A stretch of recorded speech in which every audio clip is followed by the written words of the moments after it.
de notre dernière émission, vous avez créé le doute, vous avez sémé le doute dans l'esprit des chrétiens. Vous avez affirmé que la Pâque est une fête païenne. Est-ce que ce n'est pas remettre en question l'ordre établi? Mais écoutez, d'abord, toutes les fêtes qui sont là sont des fêtes dites païennes, puisque je vous ai dit que la fête, vous savez, la fête du Pâques même, c'est quoi en fait? C'est ce qu'on appelle l'équinoxe du printemps. C'est tout. L'équinoxe du printemps. Ça veut dire que c'est un moment donné de la journée où le soleil se lève à l'est, excusez-moi, et se couche exactement à l'ouest. C'est tout, aussi bête que ça. Donc, dans le christianisme, on dit que c'est la Passover, passer au-dessus de la mort. Ouais, donc, les gens, c'est des choses qu'ils pratiquaient puisque les gens ont eu le temps d'observer. Vous savez, je vous ai dit, tout ça, c'est né en Afrique.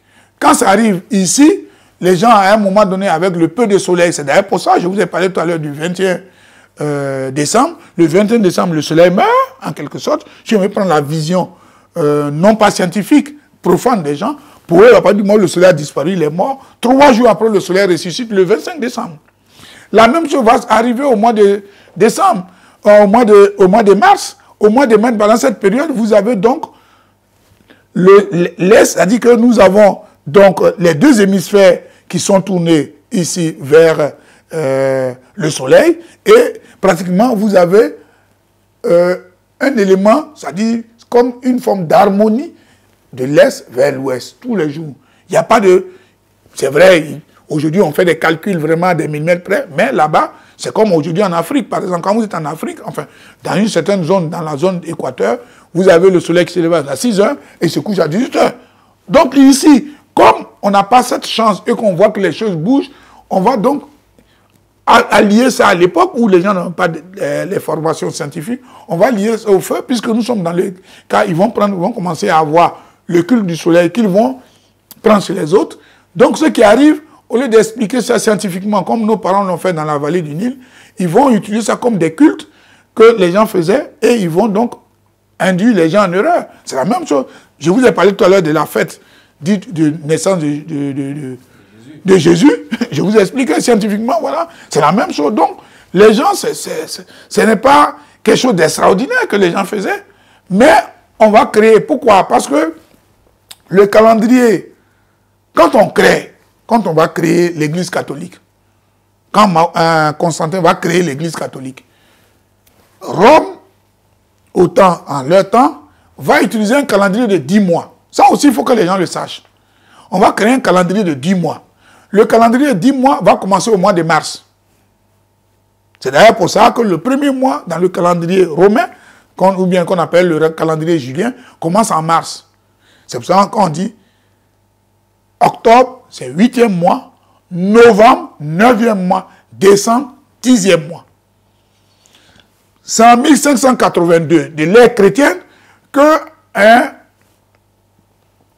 pape du nom de Grégoire, c'est pour ça qu'on parle du calendrier grégorien, va dire à ces gens-là, parce que la fête qu'ils avaient poussée, puisque on a décidé lors du concile de Nicée 3 choses. Je vous ai dit, le credo, l'avènement de Jésus et sa divinité, et puis la fameuse fête de Pâques qu'il faut faire. Puisque déjà avant, vous avez les Juifs qui faisaient ça.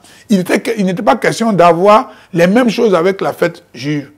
Donc, il y a des pratiques qui se faisaient. Donc, on va prendre cette chose-là pour la récupérer. Comme, excusez-moi si je parle du coq à l'âne, c'est la même chose, par exemple, avec l'islam. Comme on appelle le culte que les gens faisaient sur la Kaaba, enfin, la vraie, je dis bien la vraie, parce que la vraie se trouve dans le désert, hein, la fameuse pierre. C'est un météorite qui se trouve dans le désert, hein, dans le désert là-bas, hein, comment on appelle, de l'Arabie. Les gens marchaient des mois et des mois pour aller toucher cette pierre-là et puis demander pour avoir, s'ils ont des maladies, pour que les maladies disparaissent, s'ils veulent avoir des enfants et pour que ça ait lieu. Quand les Abbassides créent la religion musulmane, qu'est-ce qu'ils vont faire? Ils vont en faire un pilier de l'islam.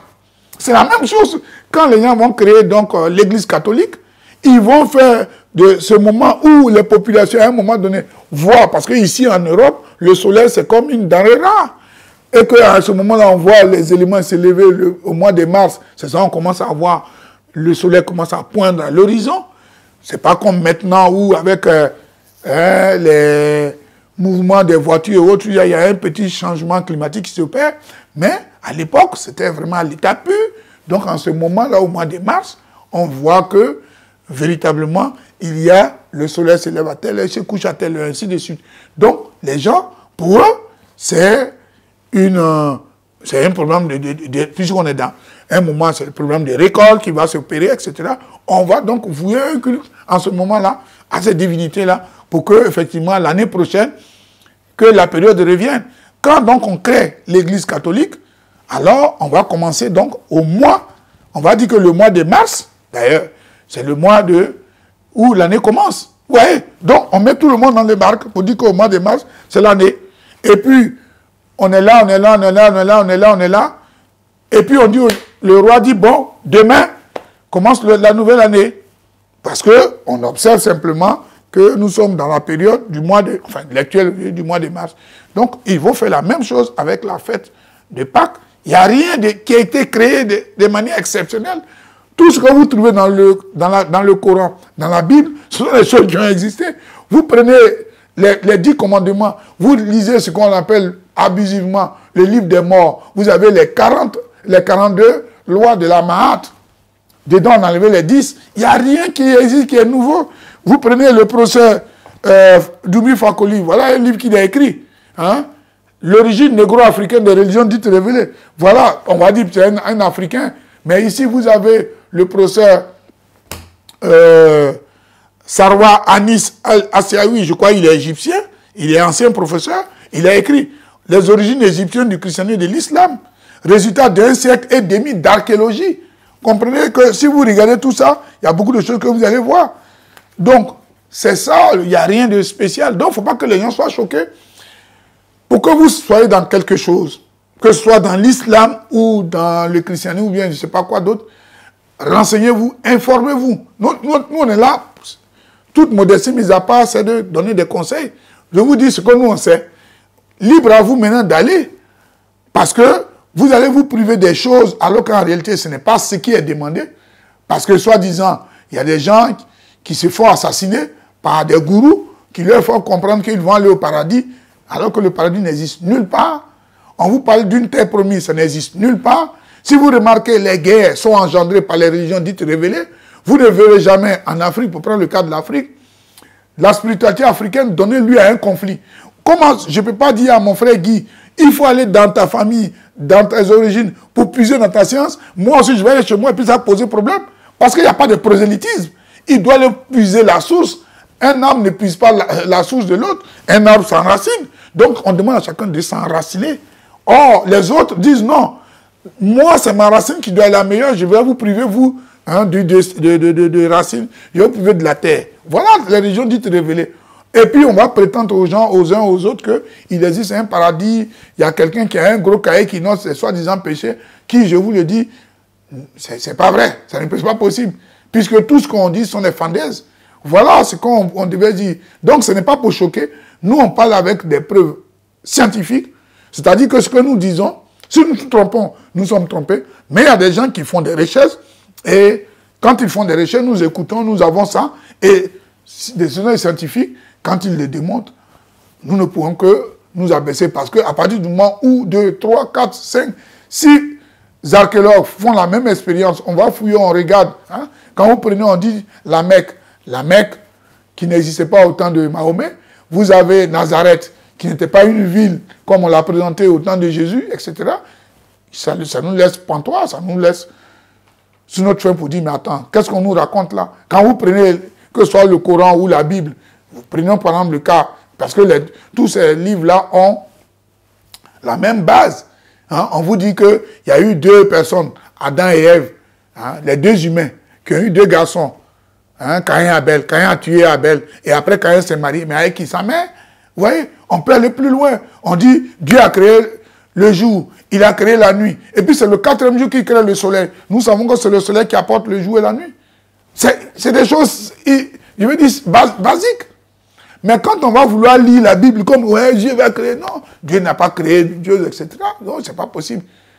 C'est pour pas raconter des choses. Il ne peut pas créer le jour et la nuit.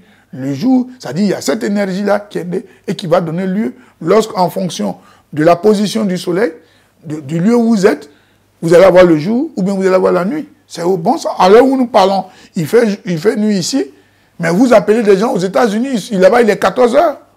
Bon, si Dieu a créé le jour, il était où exactement? Enfin, le Dieu des Bibles, là où vient le Coran, il était où? Parce que le jour n'est pas uniforme sur la terre. Vous voyez, c'est le bon sens. La nuit n'est pas uniforme sur la terre, c'est le bon sens. Ou bien, donc, ce qui veut dire que, donc, c'est pour ça qu'on vous dit que c'est une question de tradition. Au moment où on dit créer le jour, c'était en Orient. Mais nous, les Africains, qu'avons-nous à faire dedans? Rien. Vous voyez, donc, c'est un peu de tout ça que nous parlons. Et nous, notre objectif, ce n'est pas de choquer les gens, ce n'est pas d'aller contre les gens, mais c'est d'aller avec des éléments scientifiques.